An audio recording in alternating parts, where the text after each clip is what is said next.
ciidamo ka tirsan dowladda Soomaaliya ayaa si ula kac ah u dilay gudoomiyihii degmada Hodan Cabdixakiin Dhagajuun sida lagu soo gabagabeeyay baaritaanka ay kiiskan ku sameeyeen guddiga loo saaray.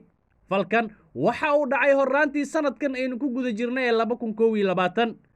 Cabdullaahi Buule Kamey, xeerlaaliyaha maxkamadda ciidamada oo u warramay warbaahinta dowladda, waxa uu shaaca ka qaaday in axadda maantii ay bilaabanayso dhageysiga gal dacwadeedkan. Master Kamey waxa uu intaas ku daray in dacwad oogayaasha ay xeerbeegtida la wadaagi doonaan caddeymaha muujinaya in falkan uu ahaa mid ku talagal ah iyo magacyada shakhsiyaadka lagu tuhmayo.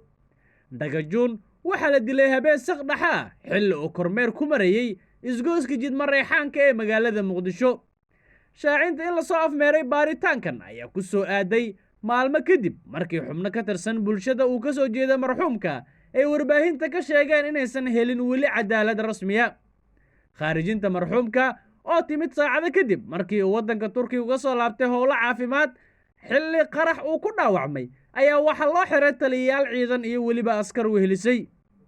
Kiiskan waxa uu u muuqdaa mid ka duwan dhacdooyinkii horey loogu beegsaday mas'uuliyiinta ama saraakiil ciidan kuwaasoo guddigii loo saaray baaritaankooda aysan wax natiijo ah ka soo bixin.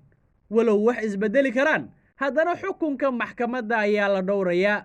Cabdishakuur Maxamed Maxamuud, warbaahinta Nation, Muqdisho.